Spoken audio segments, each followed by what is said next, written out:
Buenas tardes, Dios les bendiga. ¿Cómo se encuentran? Muy bien, bendecidos. Sí.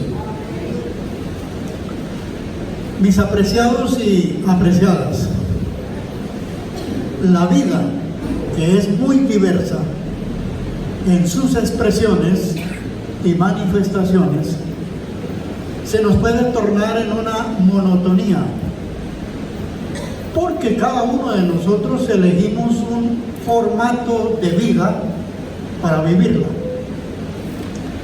Y yo creo, mis amados y amadas, que una de las cosas que incide y contribuye a que la vida se nos vuelva monótona es la rutina, lo rutinario.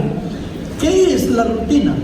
La rutina es cuando hacemos lo de costumbre, cuando hacemos lo usual, ¿no? Todos los días, sin variedad, sin que haya un cambio. Entonces hacemos esto. Y escuchen lo siguiente: nos puede marcar tanto la rutina nuestras vidas que nosotros podemos terminar haciendo las cosas de manera mecánica. ¿Cuántos de ustedes han ido por esas regiones de Colombia donde hay petróleo? Bueno, listo, varias personas. A veces a la vera de la carretera o de la vía encontramos unos martillos que son los que extraen el petróleo, ¿no? Y lo sacan a la superficie. ¿Cómo es el movimiento de estos martillos? Arriba, abajo, abajo, arriba. Nunca van a cambiar. Así están diseñados, para eso fueron construidos. Entonces el mecanismo de ellos es ese: arriba, arriba, abajo, abajo, arriba. A nosotros se nos puede convertir la vida en eso, amados hermanos, en algo mecánico. Ya el diseño lo tenemos y hacemos las cosas así.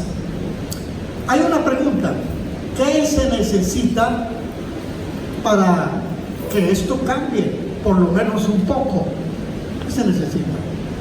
Bueno, se necesita que haya algo que incida en nosotros para que de alguna manera altere, en el buen sentido de la palabra, esa vida mecánica, esa vida rutinaria que estamos llevando, ¿verdad? Entonces necesitamos que algo fuera de lo común, que algo, si se quiere, extraordinario, incida en nosotros, vuelvo a decirlo, para que haya un cambio. Muy bien. Voy a citar algunos personajes de la Biblia del Nuevo Testamento que llevaban una vida rutinaria en sus vidas, ¿no? Una vida rutinaria. Muy bien, como lo acabamos de describir. Pedro y Andrés eran hermanos, compañeros, socios de una empresa artesanal. Estas personas llevaban una vida rutinaria, ¿sí? Todos los días. ¿Cuál era su rutina? La pesca. Los elementos que ellos usaban: una barca, los remos, las redes y el mar. Invariablemente eso era lo que hacían ellos, usaban esos elementos. Muy bien. Pero un día sucedió algo con ellos. Y viene una persona y les dice a ellos: sígueme, sígueme. El texto dice que estas personas al instante abandonaron las redes, la barca, los remos y todo eso, y le siguieron. Fíjense que el que lo llama no les dice: les tengo una propuesta, piénsenlo y luego me avisan. Y tampoco los pescadores, Pedro y Andrés, ellos no le dicen: mire, señor, a usted no lo conocemos, No sabemos quién es usted, qué es lo que hace, de dónde ha venido, qué se propone. No lo conocemos. Pero ellos no le dicen tampoco, denos unos días para pensarlo y luego resolveremos y te avisamos. Al instante dejaron las redes y ¿qué pasó? Le siguieron. Más adelante, otros dos pescadores, Juan y Jacobo, el mismo oficio, las mismas cosas, la misma rutina, el mismo trabajo. Pasa también esta persona y le dice, síganos, y dice el texto que lo siguieron. Más adelante, otro hombre que estaba sentado todos los días menos el sábado o el sabbat para los judíos, estaba ahí en el recaudo de los impuestos. Entonces esta persona nos la imaginamos saliendo de su casa todos los días en la misma rutina, a la misma hora, al mismo lugar, el mismo asiento, la misma mesa, a cobrar los impuestos. Y pasa esta persona y le dice, sígueme, y el texto escritural dice que levantándose, esta persona le siguió. Pero no podría faltar aquí la figura de una mujer interesante, ¿no? Una mujer que también tiene que ver con la cuestión de la rutina, de lo habitual, de lo usual, lo mismo, de lo mismo. Muy bien, yo quiero ocuparme en esta exposición de este momento a que consideremos y reflexionemos sobre la vida de esta mujer en un encuentro con Jesús. Ustedes ya habían descubierto que el personaje céntrico, focal, central de todo esto es Cristo. Digan conmigo, es Cristo. Amén, es Jesús el Señor. Amén. Entonces, esta mujer tenía como rutina o parte de su rutina salir de su casa con un cántaro a proveerse de agua en un pozo. Y todos los días hacía eso. Entonces, el mismo cántaro, el mismo camino, el mismo paisaje, todo lo mismo de lo mismo. Muy bien. Esta mujer tuvo un encuentro con Jesús. Y un encuentro inesperado para ella, no para Jesús. Inesperado para ella. Y tuvo ese encuentro. Muy bien. Ese encuentro de la mujer samaritana con Jesús cambió radicalmente su vida. Vamos al texto. Capítulo 4 del Evangelio de Juan.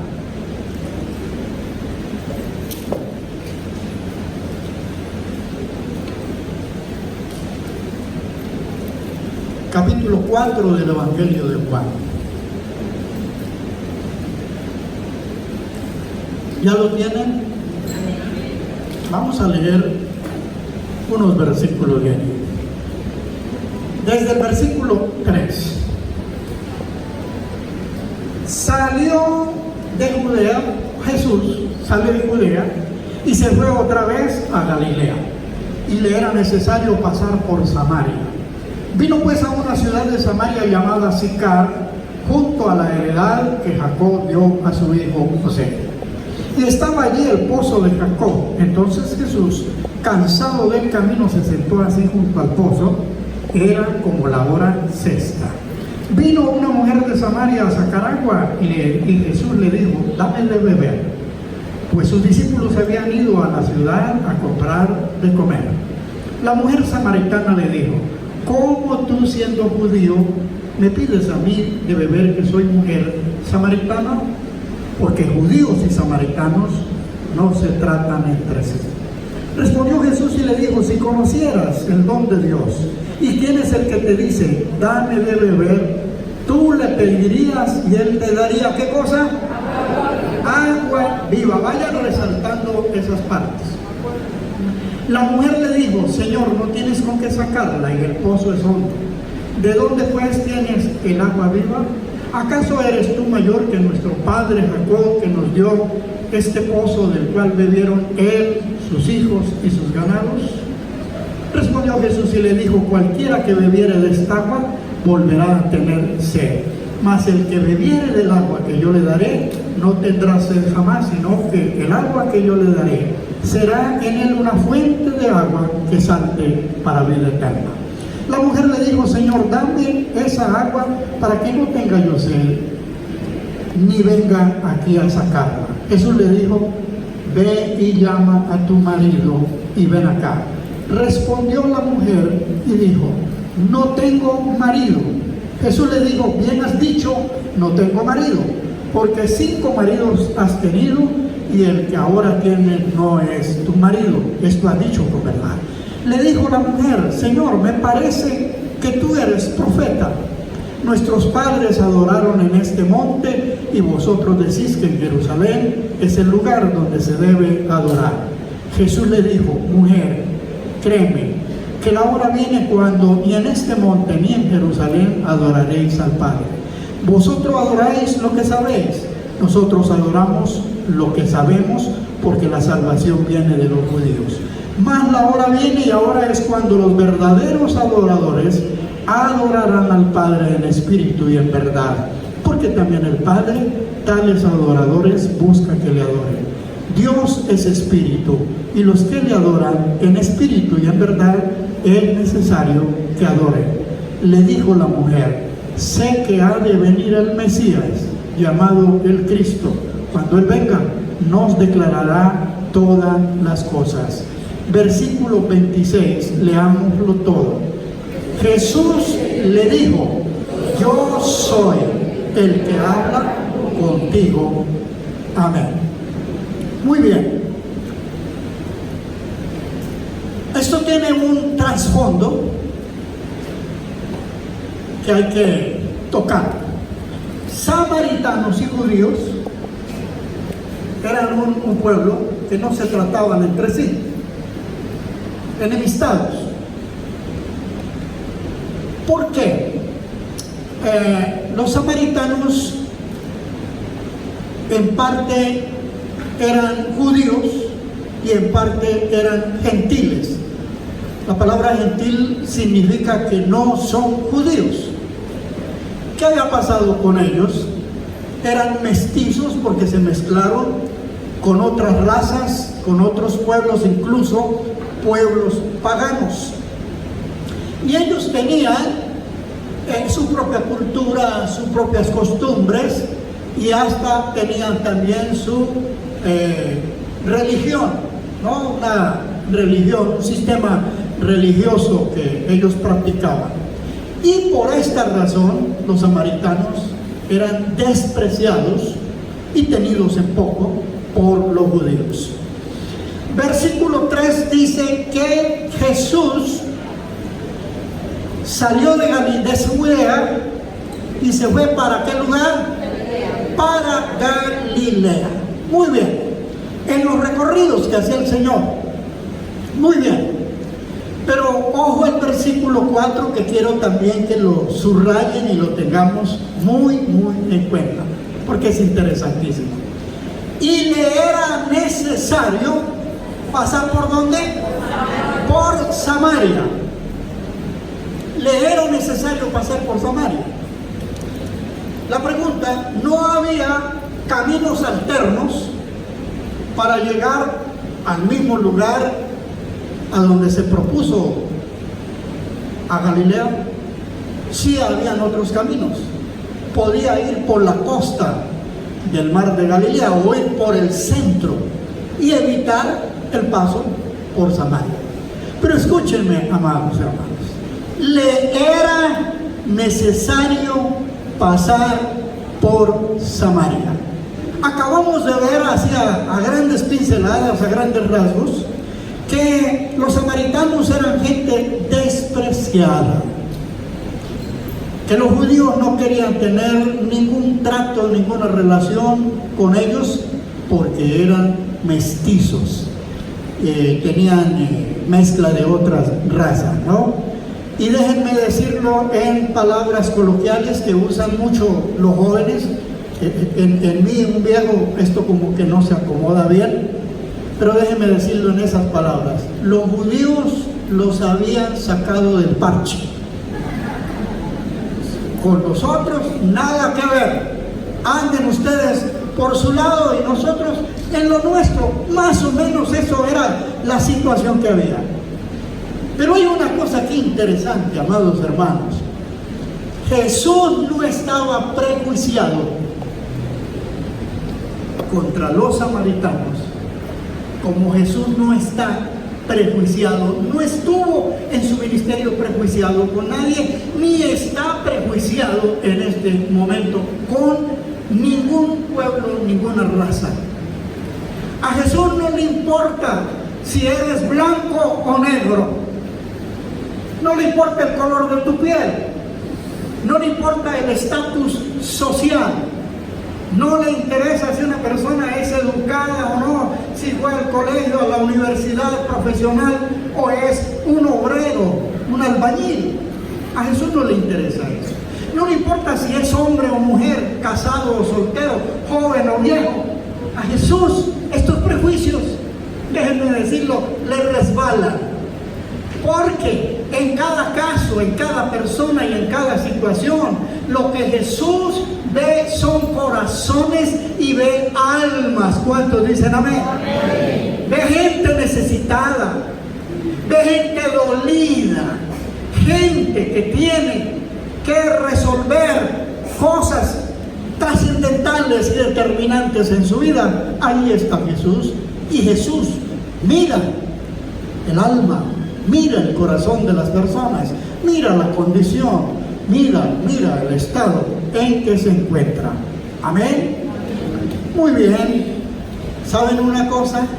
Los prejuicios los tenemos nosotros. Por lo menos yo reconozco que he tenido mis prejuicios. Entonces de pronto nosotros y el pueblo de Dios se encuentra eso. No debiera de existir, pero se encuentra. Esta persona es de un temperamento volado, dejémoslo ahí. Este es de un carácter irascible, este no. Esta mujer es muy conflictiva, es peleona, tampoco. Y entonces vivimos prejuiciados contra los demás. Y amados hermanos, eso no es bueno. Los prejuicios no son buenos. Quiero que lo repita, diga, los prejuicios no son buenos. Miren esto.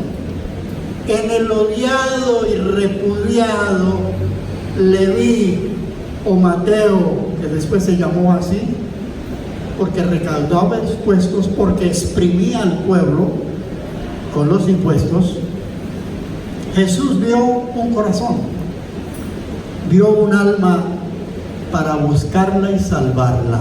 Miren lo que dice Lucas 19:10. Porque el Hijo del Hombre vino a buscar y a salvar lo que se había perdido. ¿Cuántos dicen amén? Muy bien.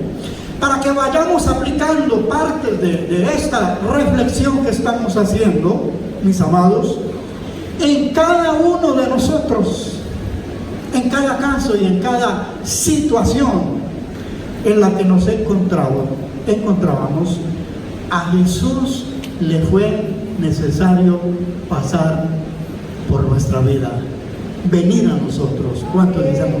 Le fue necesario. Año de 1968, cuando muchos de ustedes no habían nacido, no estaban ni en los lomos de sus padres. Yo estaba en mi pueblo, Dolores, Tolima. ¿Cuántos conocen a Dolores, Tolima? Ole, una buena cantidad de personas. Los que no conocen a Dolores, Tolima no saben de lo que se han perdido. No, esto es una broma. Porque de pronto alguno dice, ay, el pastor dijo que esa era la machara y arranca para allá. Y cuando ven 4 calles y un perro por ahí ladrando y nada más, pues se van a desencantar. Bueno, muy bien. año 1968. Una mañana entre las 9:30 y 10 de la mañana, yo estaba sentado en uno de los escaños de una de las dos plazas que hay allá. Y yo estaba allí con la mirada perdida, con la mente en la nebulosa, porque estaba viviendo la crisis más grande de mi vida, la crisis existencial. Cuando tú hablas de crisis existencial, es crisis en las emociones, crisis en los sentimientos, crisis en lo físico, crisis en lo mental, crisis espiritual, crisis de toda forma, crisis. Y yo estaba allí, yo estaba pensando en ponerle fin a mi vida, cuando llegó una persona y se sentó en el mismo escaño donde yo estaba y me compartió de Cristo Jesús, de su palabra. Yo acepté a Jesús en mi corazón y les digo, sin dudar ni una milésima, que este encuentro con Jesús cambió mi vida radicalmente.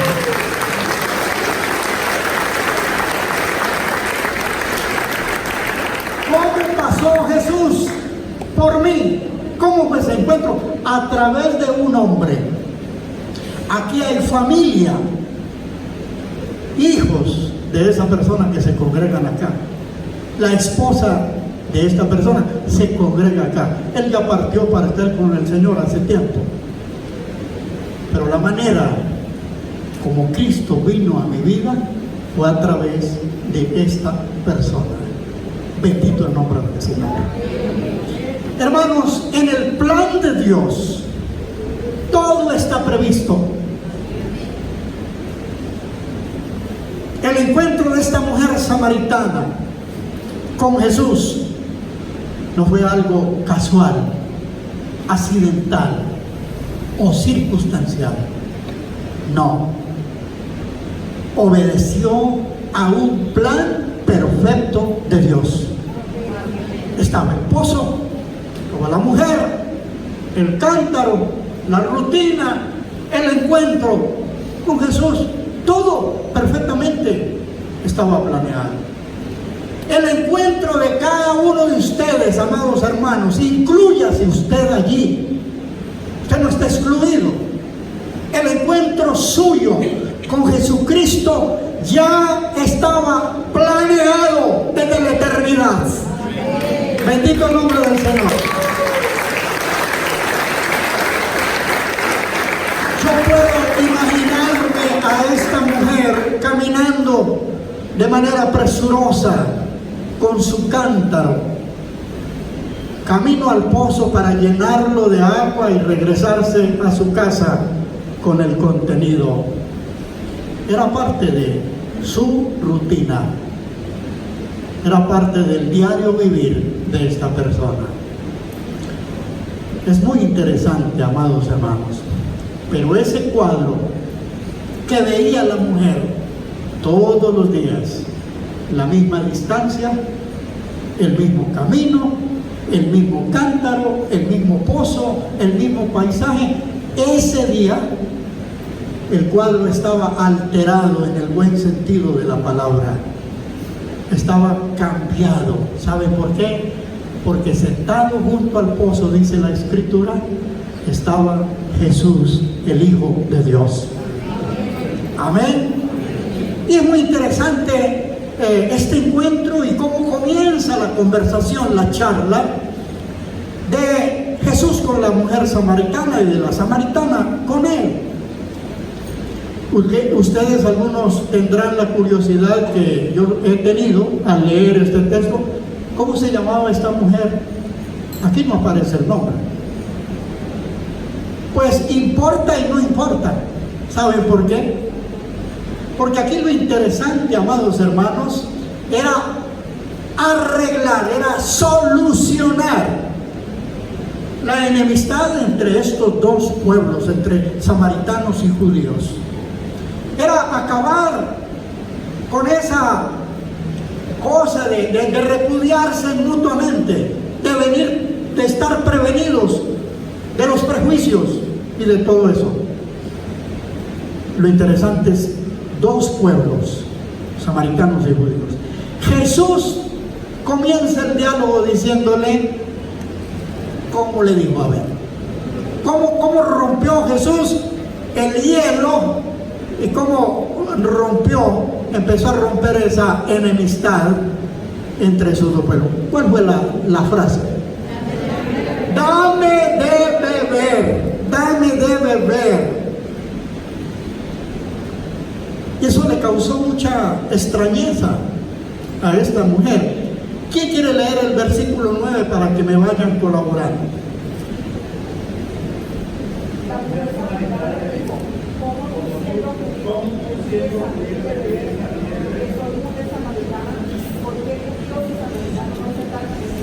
¿Cómo tú siendo judío? Ahí está citando la mujer concretamente. ¿Cómo tú siendo judío me pides a mí que soy mujer samaritana de beber? Porque ¿entre qué?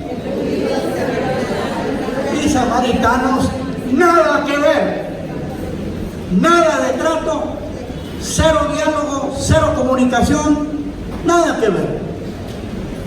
Tremendo. Que un rabí o un maestro le pidiera un favor, y en este caso a una mujer samaritana, eso era muy extraño, y por eso a la mujer samaritana le sorprendió mucho que esta persona, que era Jesús, estuviera pidiendo de beber. A mí me impresiona lo siguiente, hermanos. Me impresiona que Jesús allanó caminos, distancias, diferencias, salvó prejuicios y toda clase de obstáculos para poder romper la enemistad y lograr que entre estos dos pueblos, que era un pueblo también para alcanzarlo para el reino de Dios, pues todas esas barreras y fronteras que los hombres nos hacemos a veces, colocamos cercas, alambre de púa, una cantidad de cosas, y eso impide, amados hermanos, que el reino de los cielos se extienda mucho más allá de donde se encuentra. ¿Cuántos dicen amén? Amén. Y esto nos debe dejar una enseñanza a usted, a mí, a todos acá, a la iglesia, y es que para que el reino de Dios se pueda extender mucho más, hay que acabar con los prejuicios. ¿Cuántos dicen amén? Amén. Salvar esos obstáculos. El darle de beber de Jesús fue una estrategia que Él usó para poder acabar con la enemistad. ¿Quién me quiere leer el versículo 10?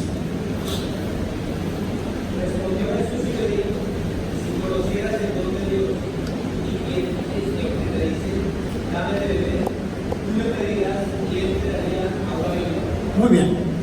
Jesús le da a entender a esta mujer que ella desconocía dos cosas.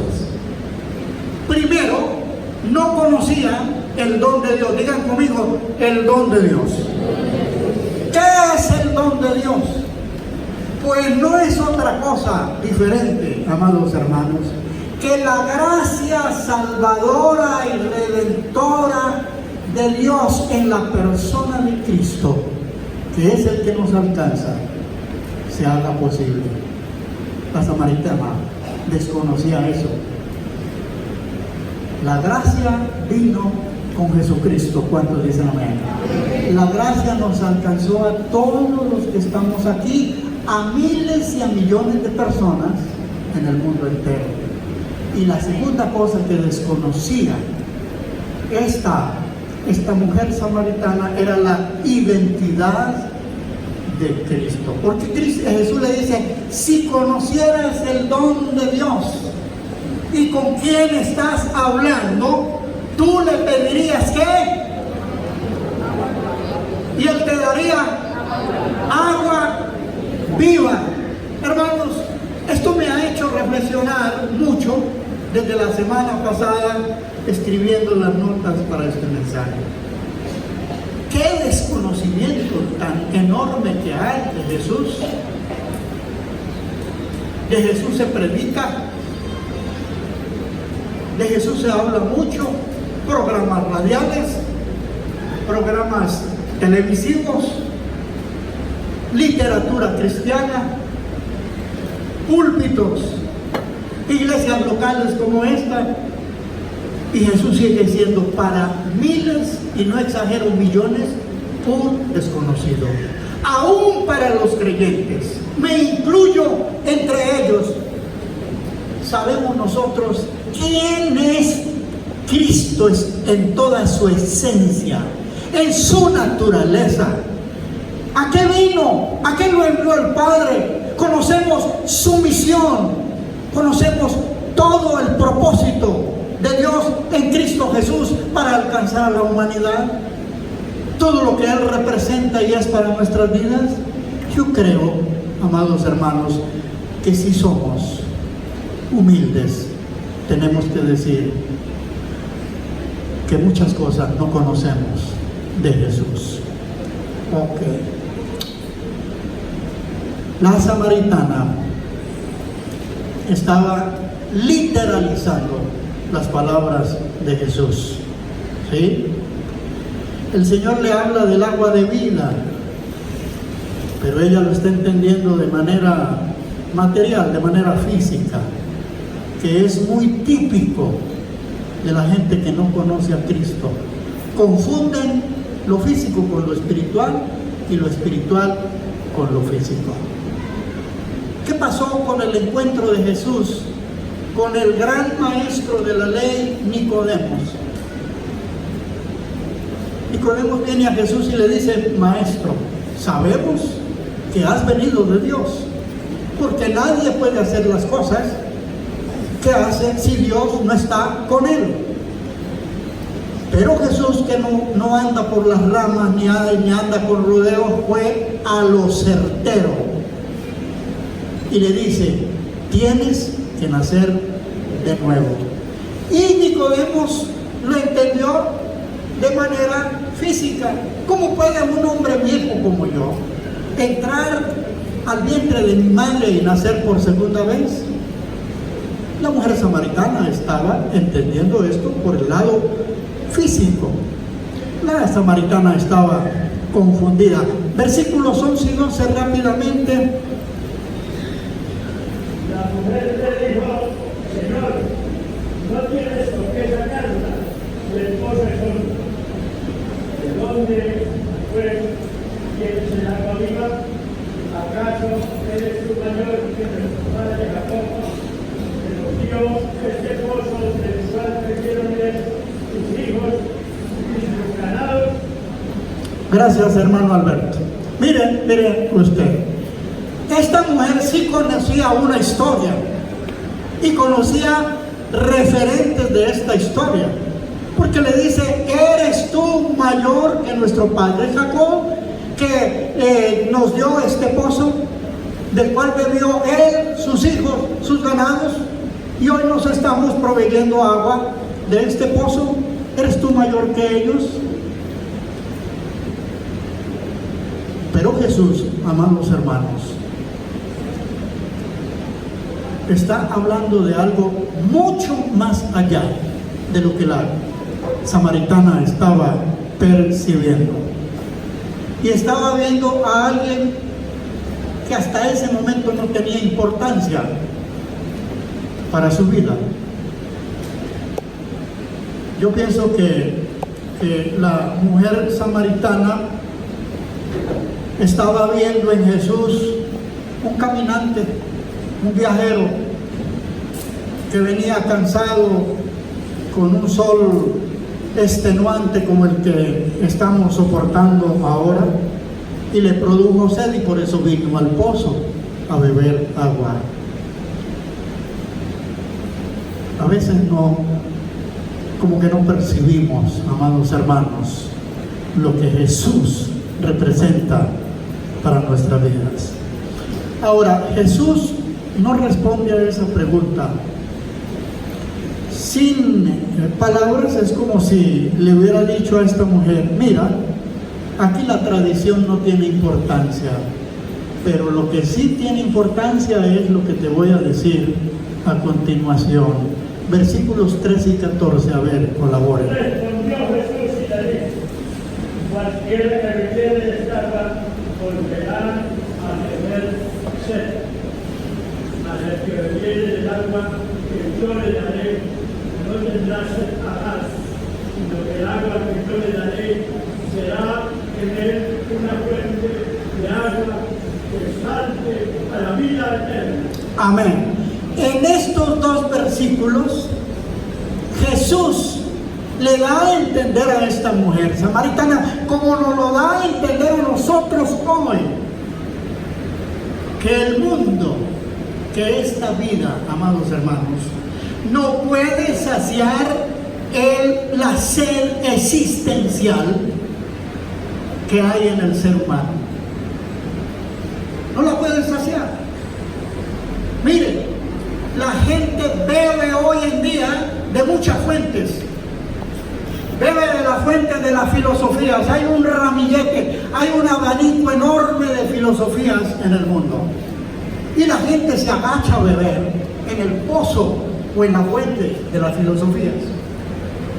La gente bebe de la fuente de la ciencia, y yo no estoy contra la ciencia. Ha sido benéfica, aunque en algunas cosas extralimitada, en algunos campos y en algunas disciplinas donde ha causado más daño que bien. Pero no satanizo la ciencia jamás. También beben en las fuentes del éxito, de la fama, de la política con los ideales, el ideal de la política y todo lo que implica en esto. Y también el mundo y la gente bebe en las fuentes del placer, de los deleites. Y muchos tal vez han bebido de esas fuentes y han mitigado la sed. Ojo, que estoy diciendo, han mitigado. Una cosa es mitigar y otra cosa es saciar. Y de lo que se trata aquí, en palabras de Jesús, es que cada persona, cada individuo y cada pueblo y el mundo, la humanidad, pueda saciar su sed existencial. ¿Por qué? Porque definitivamente, amados hermanos, lo que este mundo y esta vida ofrece son sorbos y migajas, sorbos de felicidad y migajas de satisfacción, pero no saciar la sed existencial. Digan conmigo: el mundo no es una fuente, el mundo no es un manantial.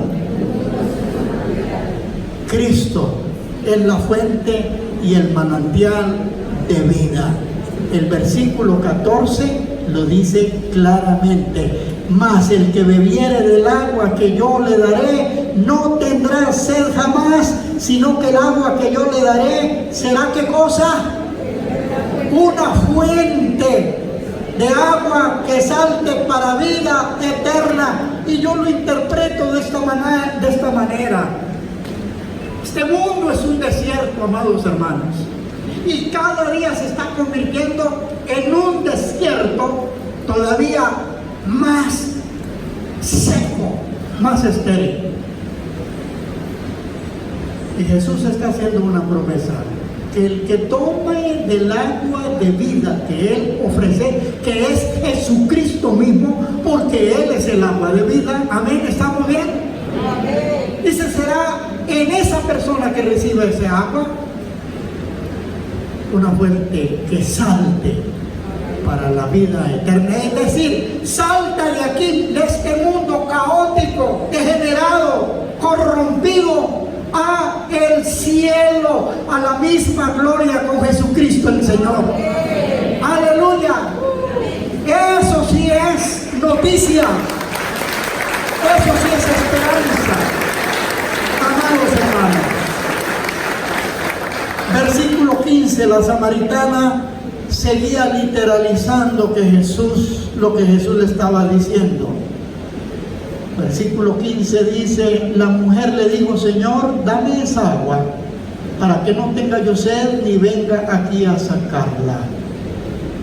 Y la mujer, ¿sabe lo que responde? La mujer dice esto, Señor, dame esa agua para que no tenga yo sed ni venga aquí a sacarla.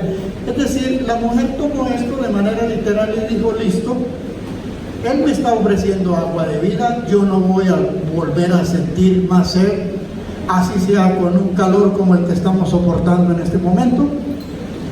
No voy a tener necesidad de agua, pero además dice, me voy a evitar el problema de estar yendo todos los días con el cántaro al pozo para llevar agua a mi casa. Muy bien. Versículo 16. Aquí en el versículo 16, ya voy terminando, da un giro total. Jesús le dijo, ve y llama a tu marido. Y la mujer, ¿qué le contestó? No tengo marido. Y Jesús le dice, bien has dicho, no tengo marido, porque 5 maridos has tenido y el que ahora tienes tampoco es tu marido. Otra versión sustituye la palabra marido por la palabra esposo. Entonces, con el que ahora vives tampoco es tu esposo, no estás casada con esta persona. ¿Qué quiso Jesús? Confrontar a esta persona con su necesidad, con su relación, con su estado espiritual. ¿Por qué? Porque esta mujer vivía una vida libertina, de promiscuidad, de pecado.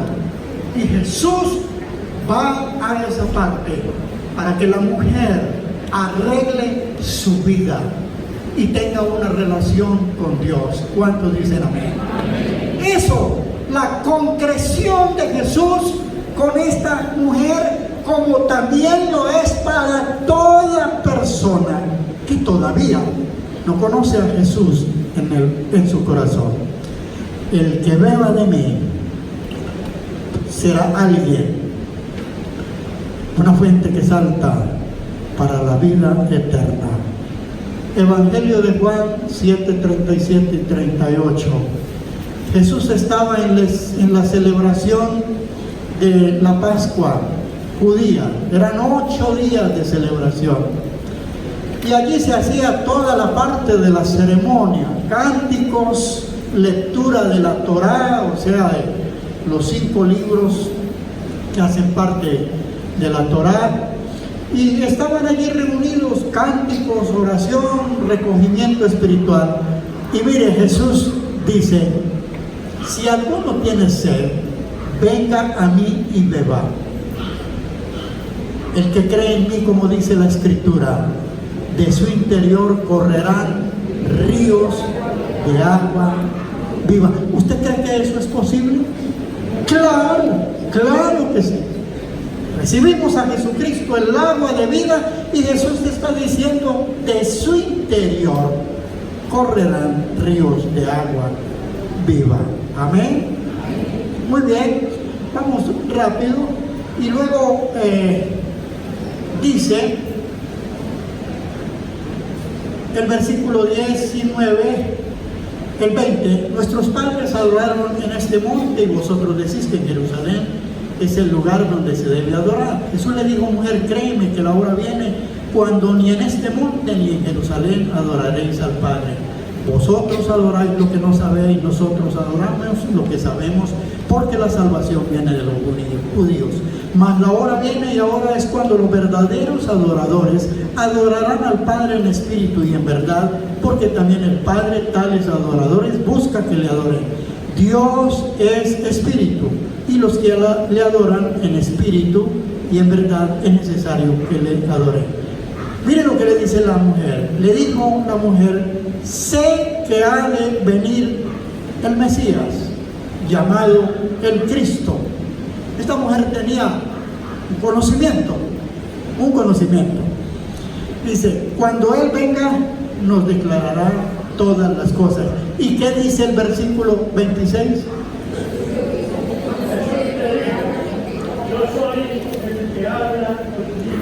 Yo soy el que habla contigo. Miren, amados hermanos, muy sencillo. Esto no tiene arandelas teológicas. Si no hay revelación, nunca una persona conocerá a Cristo Jesús como lo que Él es. Fíjense que la mujer nombra la palabra Cristo, hace referencia a la palabra Cristo. La palabra Cristo quiere decir el ungido, el Mesías, el enviado, el que envió el Padre Celestial para cumplir la misión más grande sobre la humanidad, sobre la faz de la tierra. Amén. Hay que haber revelación, y Jesús se revela a esta mujer. Yo soy, le dice, yo soy el que habla contigo. Termino. Ese es el momento culminante. Pedro y su hermano Andrés, ¿qué era lo que hacían? Eran pescadores. Les dice Jesús: sígueme. ¿Y qué pasó? Le siguieron. Juan y Jacobo, otros dos pescadores. Jesús los invita a seguirle, ¿y qué ocurrió? Mateo o Leví, recaudador de impuestos, vida rutinaria, no cambiaba. Le dice: sígueme, y dice el texto que se levantó de su asiento donde estaba cómodo recibiendo chavos y le siguió. Quiero que lean el versículo 28 del Evangelio de Juan, capítulo 4. Entonces, la mujer de los cántaros fue a la ciudad, dijo a los hombres. Entonces la mujer, ¿qué fue lo que dejó? El cántaro. Después de conocer la verdad, después de conocer la revelación de que estaba ni nada más ni nada menos que con el mismo Cristo, el Hijo de Dios, el ungido, el Salvador, el que redime, el que cambia nuestra vida. Y dice que esta mujer dejó el cántaro. Yo interpreto: rutina, te quedas acá un momento. ¿Cambió o no cambió la rutina de esta mujer? Pero por supuesto, porque arranca para su aldea, su villorrio, su pueblo, la ciudad, como sea, a contarle a sus vecinos, a sus amigos, a sus familiares, que había tenido un encuentro especial. Y ese encuentro, amados hermanos, el encuentro con Jesús, el Cristo, el Hijo de Dios. Hermanos, el encuentro con Jesús es el encuentro con la vida. ¿Cuántos dicen amén? Con la vida en toda su expresión, en toda su manifestación y en todo lo que significa, amados hermanos. El encuentro con Jesús es el encuentro con la verdad en medio de un mundo que está plagado de mentiras y de engaño. El encuentro con Cristo es el encuentro con la verdadera paz. Jesús dijo: mi paz os dejo, la paz os doy. Yo no la doy como el mundo la da. El encuentro con Jesús es un encuentro con la luz. Jesús dijo: yo soy la luz del mundo. El que en mí cree no andará en tinieblas. ¿Cuántos dicen amén? Y todas estas cosas y muchas más son un motivo para celebrar. ¿Cuántos dicen amén? Esto debe producir una fiesta, amados hermanos. capítulo 19 de Lucas, con esto termino.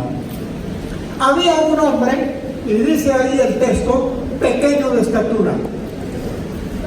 Y este hombre quería conocer a Jesús, pero era tan pequeñito, nos lo imaginamos por ahí unos 50 de estatura o un poquito más. Porque se tuvo que subir a un árbol, sicómoro. El texto cita qué clase de árbol era, un sicómoro. Y allí encaramado, tal vez en una horqueta de ese árbol, quería ver a Jesús, pero Jesús lo vio primero. Y le dice: Zaqueo, desciende, es decir, bájese, porque yo hoy quiero morar en tu casa. Y el texto nos dice que Zaqueo hizo fiesta. ¿Cuántos dicen amén? Celebró. Amados hermanos, esto nos quiere decir que la vida cristiana, que el encuentro con Jesús, no es para que vivamos una vida aburrida. La vida cristiana no pierde el colorido. ¿Cuántos dicen amén? La vida cristiana es de inspiración. Amados hermanos, el encuentro con Jesús tiene que marcar nuestra vida hasta el fin. ¿Cuántos dicen amén? Bebiendo el agua de vida que es Jesús. Colóquense de pie.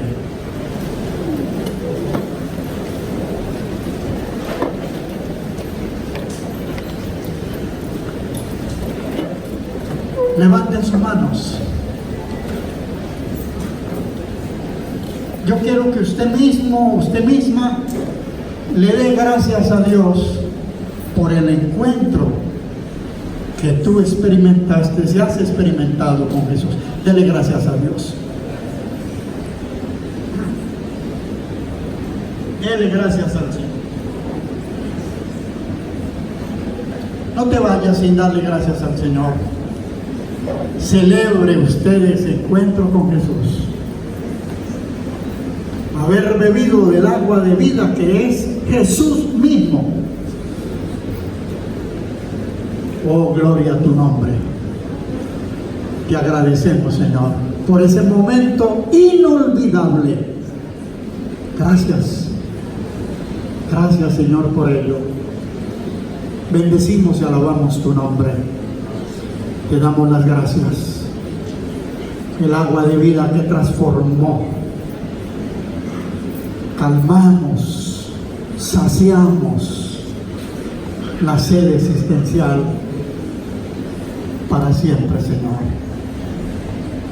Bendice a este pueblo, a mis hermanos aquí, creyentes, hogares, familias, amigos que nos visitan. Sea tu bendición con ellos. Y ellos puedan tener, Señor, en cuenta que el encuentro con Jesús marcó nuestra vida para siempre. Dios les bendiga, muchas gracias.